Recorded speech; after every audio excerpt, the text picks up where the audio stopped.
Hi, everybody. This is Susan Jeffries with Rises. I am very excited today to have my second guest, my good friend Karen Joseph.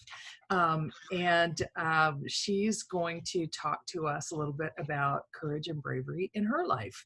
So let's just start with the basics. Karen, you want to introduce yourself and tell us where you live and if you're comfortable, how old you are. Sure. I live in Chandler, Arizona, where it is nice and sunny 360 days of the year, and I do love it. And I am 55 years old, which means I do get some senior discounts now, which has been fun. I love that. I love senior discounts. I don't care what you call me, as long as I get a discount. That's right. I got it at Goodwill yesterday. I was very excited.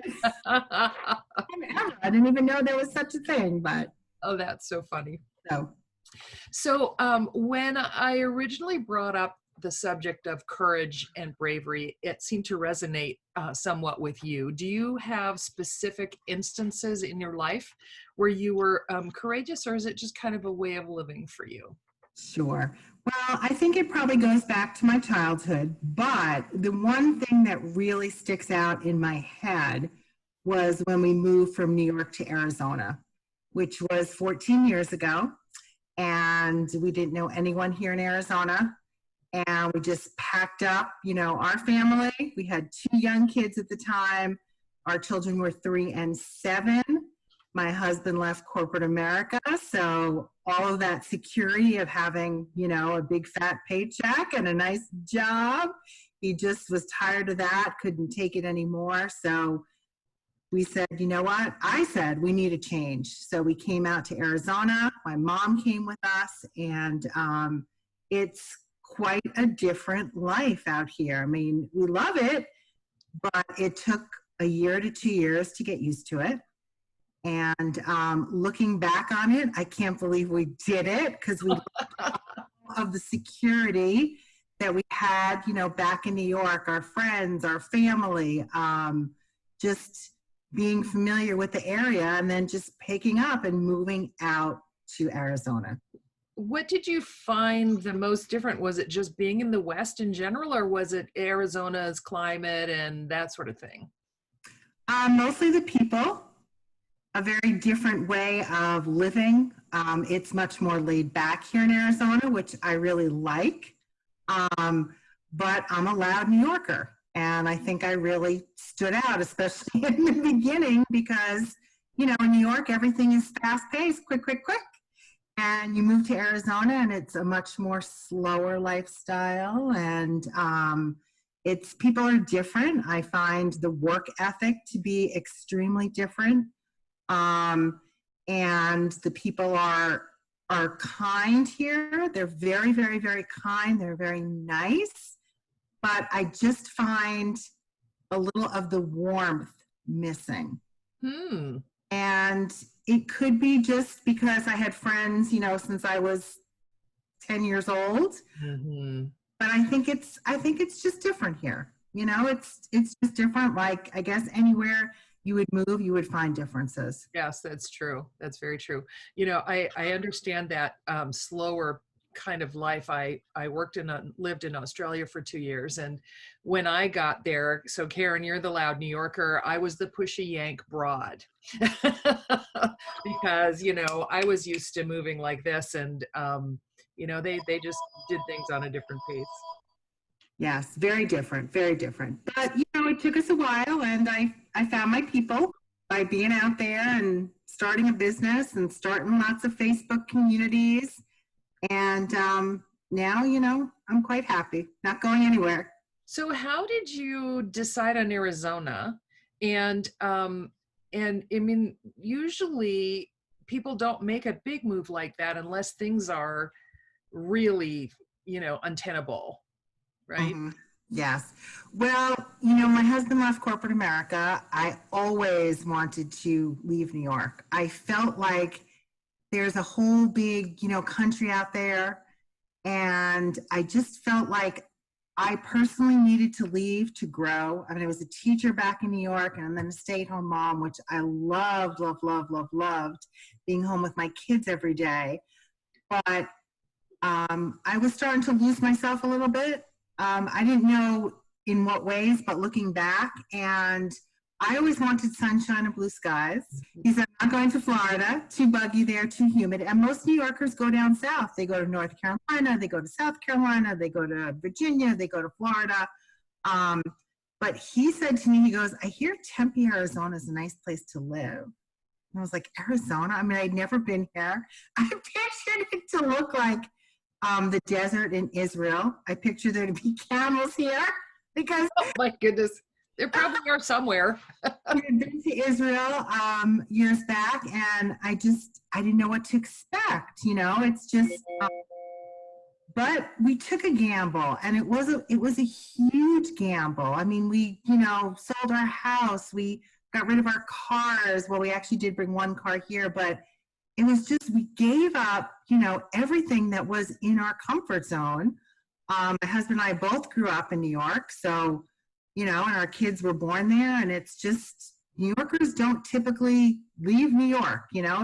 I just felt like, you know what, we have to do this. And from doing it, looking back, I feel like I could do anything now. I was just about to ask you what you think, how it made you feel then and now. And I hear the now. I can completely understand that. Once you make one very big courageous decision, it's easier to make the next one. Exactly. So much easier. And, I was a very shy, quiet, not confident child, even until I was in my 30s. So moving, picking up, having to make a new life for the family. I had to make a lot of changes, and I did. And I love it now. So, and that is so interesting, Karen, because, anyone who knows you now would never think that you were a shy, not confident person. So tell people what you do for a living. So I am fortunate enough to have my own business, run a networking organization for small business owners, and kind of goes along my path of I was a teacher back in New York before I had my own babies. And I love learning. I'm a lifelong learner. I think we can all learn from each other. And I love helping people and supporting people. So I also feel like if I would have stayed in New York, I know I wouldn't have had this business, because when we moved out here, my husband opened a business, and that's how I started networking. Sure. So, my life just took this path, and it's been beautiful. It's been wonderful. I mean, obviously there's peaks and there's valleys. There's things that have been difficult along the way, but I feel very, very, very blessed to be where I am right now. Well, you're clearly, it suits you so well because, with your networking group, you build community wherever you are.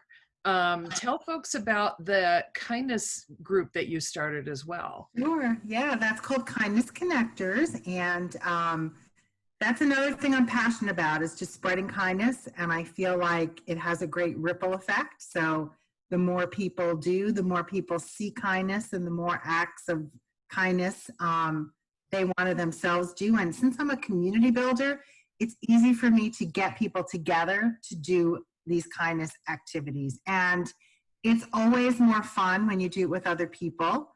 So we've done a lot in the past before COVID, doing activities, helping people out there in the community.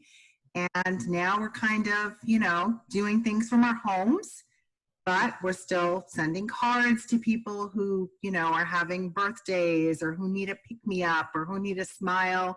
We're making kindness bracelets right now, which will go to people who need a boost, or people who are doing kind things like essential workers. So we're busy doing that now. We have another group that wants to start doing some crocheting. So there's always going to be a need in the communities. We just, like everyone else, we had to pivot and find ways that we could do things from our homes, and keep everyone safe. Well, I have to tell you that aside from my very good friends from my technology career, all of the people I know outside of that know you.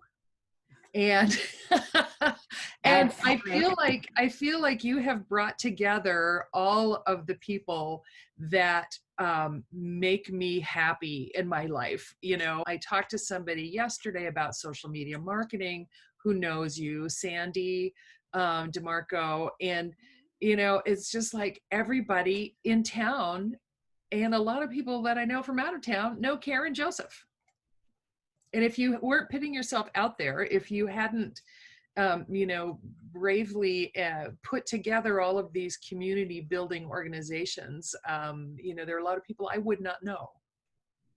So, Well, thank you. And I do love it. I do love building the communities. I have a huge New Yorkers group out here called New Yorkers Living in the Desert. And it was just when I see there's a need for something, I just jump in and I do it. And I know, speaking of courage, because this is all about courage, I would not have done that back in New York years ago. We've been here 14 years and I was much more, into just being family, yeah, with your family, yeah. right, right. And just not, I don't know, I didn't have the courage to do all these things back in New York. Yeah. And you ascribe most of that to your big, bold move that you guys made 14 years ago. I think most definitely. As I said, sometimes I can't believe we did it. I think it was a very, very bold, brave decision. But also it, taught me a lot about myself Mm-hmm. and was very good for our family. And I look back and I say, you know what? I did that. I can do anything. So, how do you think your children's lives are different now that because of this? Well, that's an interesting question because my son, who was almost 4 when we moved here, used to tell me all the time that I ruined his life by taking him out of New York. But I think that's just because he liked going back to visit and on vacations. It was always fun. I often think how different my children would have been if they were raised in New York. But they had great educations here, and one graduated college, and my son's starting college. So they're doing well. I'm excited to see what paths they go on with their own lives. I don't think they recognize the bravery of the move because they were very young. Our daughter was 7, and I asked her recently. I said, Jessica, do you remember when we moved to Arizona? And she said, no, not really. Yeah. So, and here comes my son. I don't think he No. was so young. He was Yeah. under 4. So, Sure. yeah. Yeah. Very good. So, are there any words of wisdom that you'd like to share with my hopefully growing audience about bravery or courage? Sure. I would say that, if you feel it in your heart, in your gut, go out and do it. Don't sit back, don't just let life pass you by. I've always been a big believer in don't put off till tomorrow what you can do today because we don't know what tomorrow's going to bring. Get out there, take the plunge, and just do it. Like Nike says, just do it. Do it. We probably have to pay them some kind of a royalty now. Thanks, Karen. Love to connect with anyone who wants to connect. And I thank you, Suki, for spending this time with me and getting the message out there because more people need courage. Yes, and I think that's true, and I think that they are more courageous than they think they are. Often, especially if you take baby steps towards a big brave move, you don't recognize it as a courageous move, but it really, all those little steps add up. Well, you are one of the most courageous people that I know because of the way you put yourself out there and you try to change our community for the better. And I really appreciate it. I'm very glad to know you, and I'm so glad you sat for this interview with me. Thank you, Karen. Thank you, Suki. I'm thrilled to know you. This is Susan Jeffries of Phoenix, Arizona. Thanks for joining us for episode 2 of Courage Rises with Karen Joseph. If you have thoughts or experiences to share around courage or bravery or practice of your own on this topic, please email me and introduce yourself at the email address on the screen. I would love to hear from you. Stay tuned for episode 3, which will be released on Friday, July 31st, 2020. Thank you.